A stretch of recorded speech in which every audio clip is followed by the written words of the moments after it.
Hello, you wonderful people, and welcome to another episode of Centric. This being a show where I talk about TV shows that are crime dramas. For today's episode, I'm going to talk about the series premiere of Reacher. Great series premiere. A lot of really interesting things went down in this episode, so let's break it down. So, obviously, Reacher has, as you know, the episode kind of implies, is very good at attracting trouble.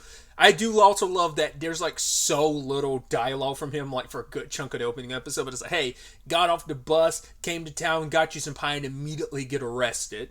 So gets brought on all about these questions because the opening of the episode opens with a murder, and I thought that was kind of wild, where it's like someone gets gunned down and then someone's beaten on the body. It even crossed my mind to even think that was different people, and I love how they angle it where you wouldn't think it's different people. You'd assume it's the same person, but then later on Reacher's like, no, it's three different people. The person who shot him was a professional. Whoever kicked him wasn't. That was seemed like that might have been personal, and whoever covered up the body got squirrely and nervous, but the person who died was pretty big. So I'm assuming that's supposed to be maybe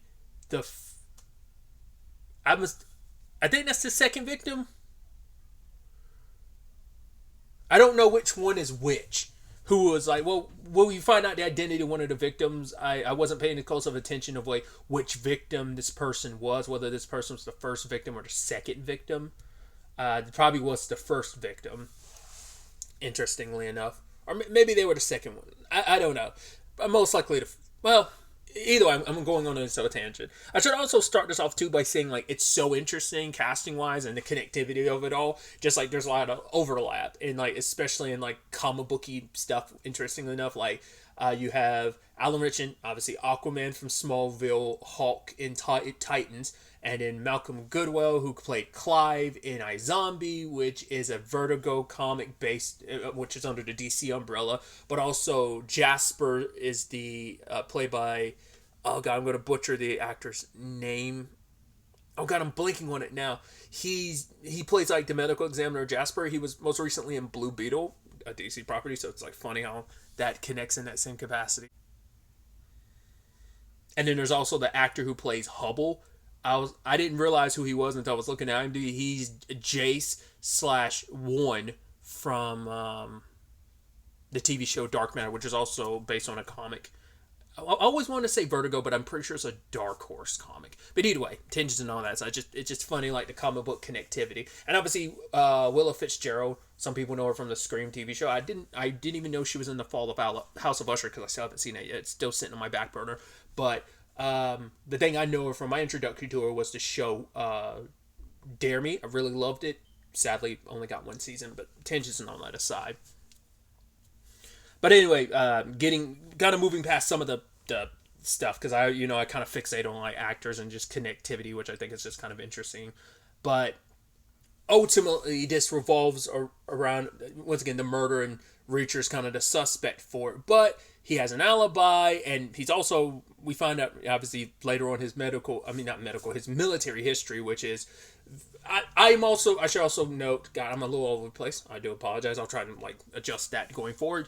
But I'm not well versed in Reacher. I've never read any of the books, nor have I ever seen I've seen trailers and promo for the two Tom Cruise movies based on with the character just called Jack Reacher.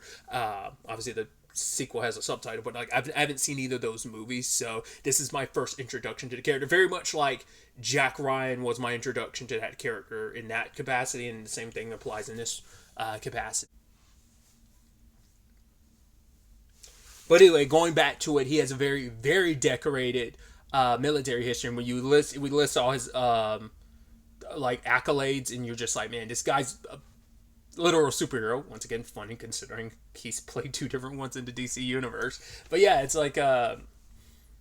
he's very well decorated military officer. He was even a part of the military police, a whole bunch of capturing of fugitives and prosecutions for 150 arrests or something like that. So he's very, very, very good at what he does, and it is this interesting dynamic that him and Finley I think Finley is someone who is so adamant about getting to the truth and stuff like that, and Reacher is not doing him any favors. Like, they're butting heads because despite being the military guy that he is, I think maybe Reacher has issues with authority. Maybe that stems from some of his upbringing, or maybe it's some of his time in the military. It's hard to really say, but he's a ride or die dude that, like, if you are like, he will do his best to help someone. It's just obviously him and Finley are not starting off on the best foot. In fact, they're on very, very bad terms because Finley's just trying to use him. Because I don't think, like, from the beginning he knows Reacher isn't there, but he's also not removing him from the suspect. It's like the moment you come into town, like, there's some shit happens. Like, it doesn't seem like murders or things that happen that often. It's a small town in Georgia, Margrave, so it's like, why are you here? Well, I came here looking because I heard this jazz singer named Blind Blake died here, and he's a big jazz fan, and he had said, like, his brother Joe was the one who kind of referenced him, and he was in someplace, I think it was in Tampa, Florida, maybe.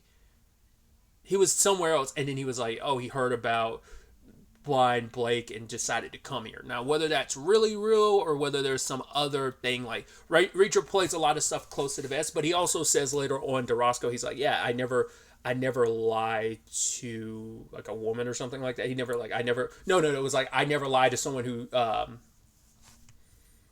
ends up clearing me, so I guess he is telling the truth, but there's still stuff he keeps close to the vest. He seems like the type where I'm not the biggest talker. When I talk, it's with a purpose. I don't speak unless necessary. So I like to observe and kind of let people do the talking, and that gives me all the information I need. Like, he waited till Finley said all he needed to say. He observed everybody, was watching everybody, just seeing how they respond and stuff like that. So obviously he spent a little time in jail. Obviously Roscoe's the only one that treats him okay, ends up giving him coffee because she figures he's not responsible. But ultimately Finley has to let him go when Hubble ends up confessing to the crime, which obviously he's getting very skittish and nervous because you see a car parked outside, so he's being forced to admit it. But Finley knows he didn't do it because he made sure to lay the groundwork of, yeah, the guy shotgun blasted face and the body was burnt. He's like, yeah, I did. It's like, well, that's not what happened to the body. The body was beaten after being shot, so you're definitely not our guy. You're lying. You're kind of, if you were going to do anything criminally, it'd most likely be a white crime, white collar crime. White collar crime. So it's definitely not you.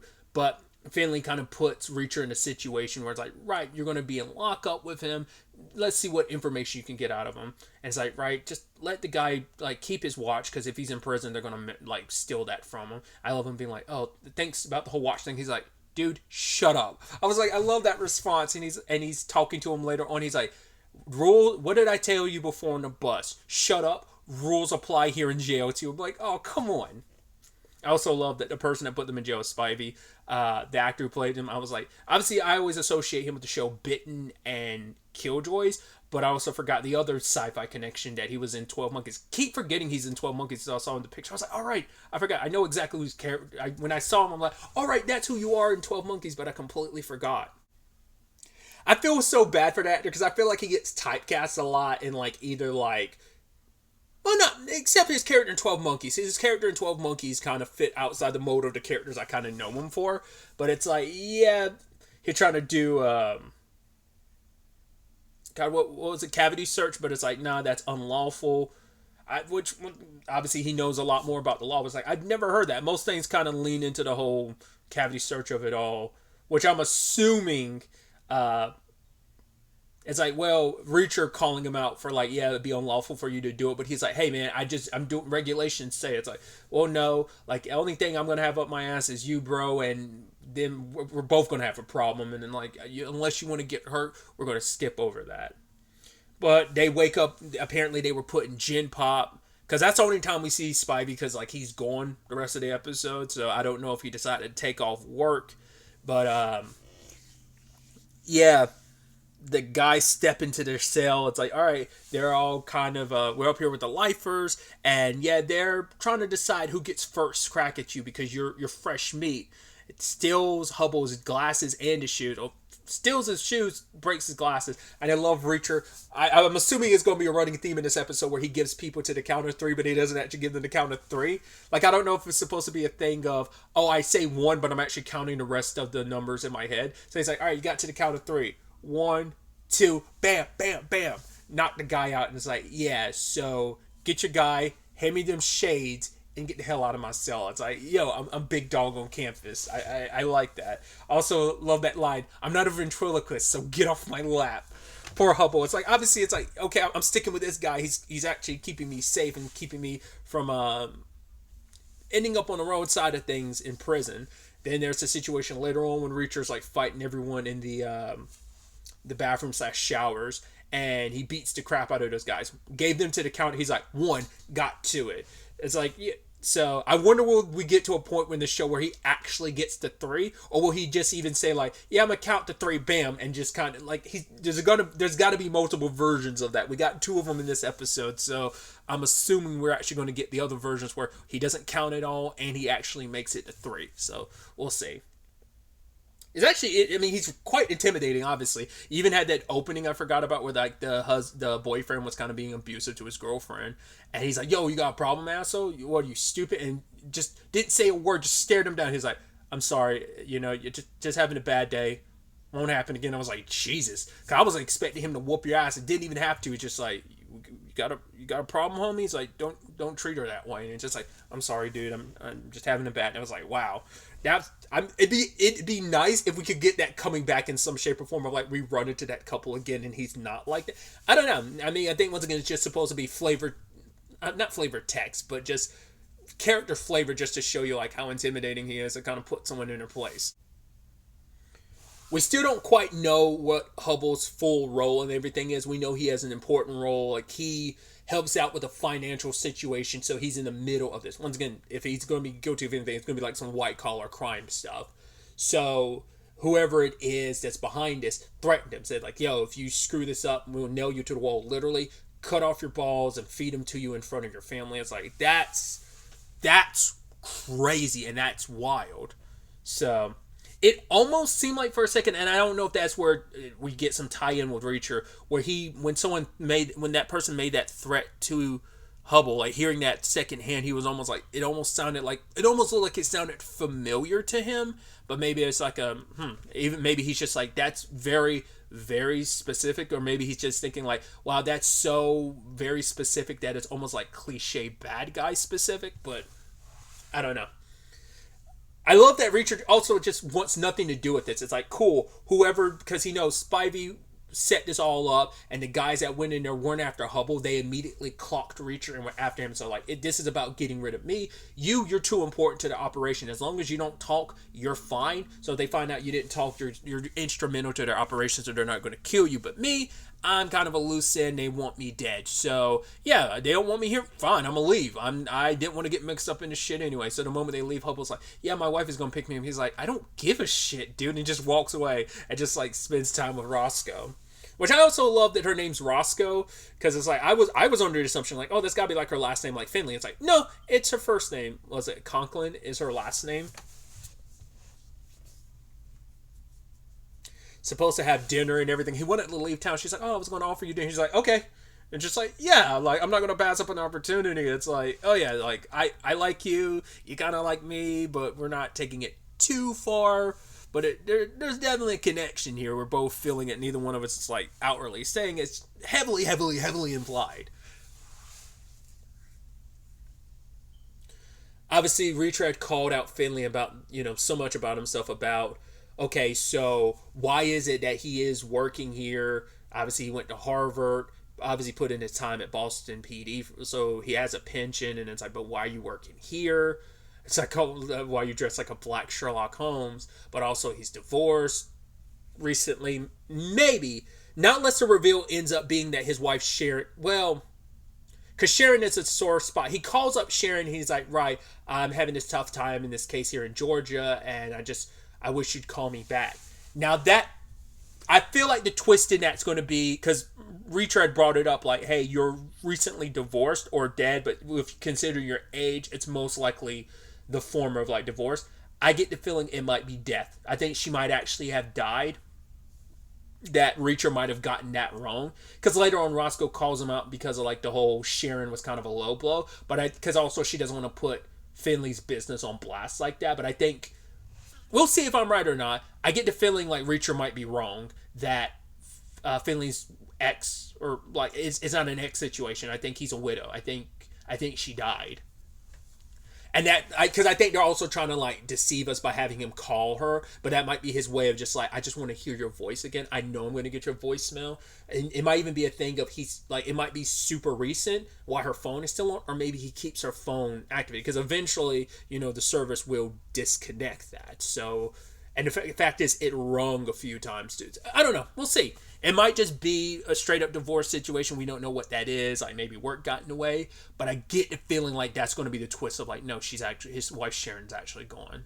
So we'll see. Like, because they introduced that as an element, it just feels like that seems like that could be a very plausible in this situation. Why he kind of has so much of a stick up his ass and why he's just he has something to prove. Because even Reacher talked about the fact is you're such an asshole that you don't care. Like, you're not here to be friends with people. Like, you're everyone's boss here, but you don't care if people don't like you. Which I love. I felt bad for Stevenson, who was there answering questions, and it's like Reacher's asking him some stuff, and he's going back, and Finley's like, I'm your boss, so don't answer his questions. And Reacher asked him another question. He's like, did his gambling debts? And the guy's like, I don't know what to do. And Finley's like, answer his question. And it's just, poor guy. What I think is interesting too is like most of the show, Reacher's kind of like in control out of the situation. Once again, very only speaks when he needs to. So he's not like the full silent protagonist type, but it's like he chooses his timing to like I brought up earlier to speak when he needs to. And so the one time you see him kind of off kilter, completely caught off guard, is the whole situation with KJ later, because he's like the son of. No, yeah, he's like of a big business owner who came here a couple years ago. They also got introduced to the mayor. Well, we don't meet him, but we learn a little bit about him and how he let this Kleiner guy come in and run his business,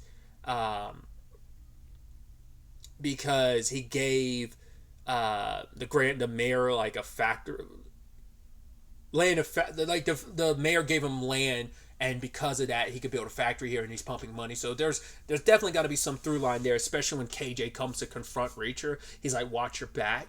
And it's like, I don't know why you're being such a complete other tool, because he's talking about how he surprisingly knows a lot about Reacher. In particular, knows that there's something in his military history. It's like, something that was kind of a mistake, or something Reacher did that was kind of erased. It's like, you know about my past, and wherever it was kind of like caught Reacher off guard. Like, you never see him off kilter like that.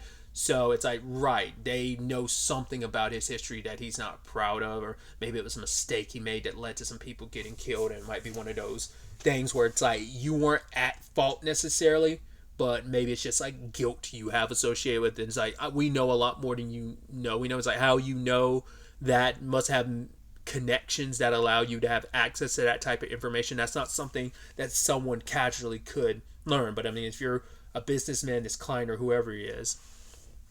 So that was kind of really, really interesting. Also, his cousin Dawson or whatever. I was like, that actor. I was like, yeah, I've seen him most recently. Would have seen him in this first, but he was in season 2 of From. Kind of an asshole character in that too. So definitely gonna be interesting to see where that all goes going forward.